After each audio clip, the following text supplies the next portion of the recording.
తెలంగాణ ప్రభుత్వం ఇందిరమ్మ ఇళ్ల పథకం అమలులో పారదర్శకతను పెంచేందుకు ఇందిరమ్మ ఇళ్ల యాప్ లో కీలక మార్పులు చేస్తుంది. లబ్ధిదారుల గుర్తింపులో సాంకేతిక ఇబ్బందులను తొలగించేందుకు కొత్త మాడ్యూళ్లను ప్రవేశపెట్టింది. అర్హుల ఎంపిక ప్రక్రియను వేగవంతం చేస్తూనే క్షేత్రస్థాయి సమస్యల పరిష్కార బాధ్యతలను కలెక్టర్లకు అప్పగించింది. తెలంగాణ ప్రభుత్వం ప్రతిష్టాత్మకంగా అమలు చేస్తున్న ఇందిరమ్మ ఇళ్ల పథక లబ్ధిదారులకు ఇకపై ఎటువంటి సాంకేతిక అడ్డంకులు లేకుండా సాయం అందనుంది.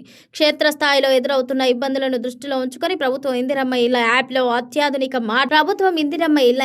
అత్యాధునిక మాడ్యూళ్లను అందుబాటులోకి తెచ్చింది. దీనివల్ల లబ్ధిదారుల గుర్తింపు ప్రక్రియ మరింత పకడ్బందీగా వేగంగా సాగనుంది. గతంలో ఉన్న మాన్యువల్ విధానాలకు స్వస్తి పలికి పూర్తి స్థాయి డిజిటలైజేషన్ వైపు ప్రభుత్వం అడుగులు వేస్తోంది. దీనివల్ల భవిష్యత్తులో డేటా సేకరణలో గానీ లబ్ధిదారుల ఎంపికలో గానీ ఎటువంటి పొరపాట్లకు తావుండదని అధికారులు భావిస్తున్నారు. ప్రస్తుతం ప్రభుత్వం సొంత స్థలం ఉండి ఇల్లు లేని వారిని L1 జాబితాలో చేర్చి ప్రాధాన్యత ఇస్తోంది. రాష్ట్ర వ్యాప్తంగా సుమారు 23.30 లక్షల మంది ఈ జాబితాలో ఉండగా స్థలం కూడా లేని వారు 21.49 లక్షల మంది L2 జాబితాలో ఉన్నారు. అనర్హులుగా తేలిన 32.98 లక్షల మందిని L3 జాబితాలో చేర్చారు. ఈ డేటాను నిర్వహించడం, ఎప్పటికప్పుడు మార్పులు చేయడం కష్టతరంగా మారుతున్న నేపథ్యంలో కొత్తగా ప్రవేశపెట్టిన మాడ్యూళ్లు కీలక పాత్ర పోషించనున్నాయి. ముఖ్యంగా లబ్ధిదారుల ఎంపిక, మార్పులు, చేర్పులు, అనుమతుల ప్రక్రియ ఇకపై క్షణాల్లో జరిగిపోనుంది. గతంలో లబ్ధిదారుల అర్హతను నిర్ధారించడానికి గెజిటెడ్ స్థాయి అధికారులు క్షేత్రస్థాయికి వెళ్లి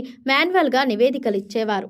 దీనివల్ల డేటా ఎంట్రీలో జాప్యం, పొరపాట్లు జరిగే అవకాశాలుండేది. ఇప్పుడు యాప్లోనే అర్హులైన లబ్ధిదారులు, మొత్తం విచారణ జరిపిన లబ్ధిదారులు అనే 2 కొత్త ఆప్షన్లను చేర్చారు.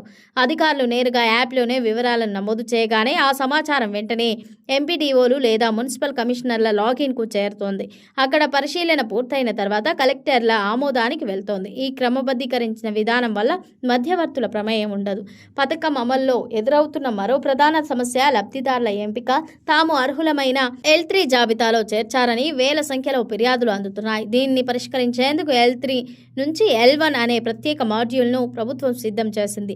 ఒకవేళ పొరపాటున అర్హులు, అనర్హుల జాబితాలో ఉంటే తగిన ఆధారాలతో వారిని తిరిగి అర్హుల జాబితాలోకి మార్చే అధికారం ఇప్పుడు సులభతరం చేయబడింది. దీనివల్ల ఏ ఒక్క పేదవాడికి అన్యాయం జరగకుండా చూడాలని ప్రభుత్వం లక్ష్యంగా పెట్టుకుంది.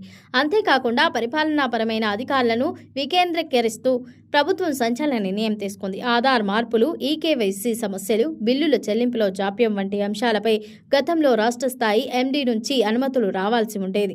దీనివల్ల లబ్ధిదారులు వారాల తరబడి ఎదురు చూడాల్సి వచ్చేది. ఇప్పుడు ఈ అధికారాలన్నింటినీ జిల్లా కలెక్టర్లకే అప్పగించారు. స్థానిక సమస్యలను స్థానికంగానే పరిష్కరించుకునే వీలు కలగడంతో ఇళ్ల నిర్మాణం సజావుగా సాగడమే కాకుండా లబ్ధిదారుల ఖాతాల్లోకి నిధులు వేగంగా జమ అవుతాయి.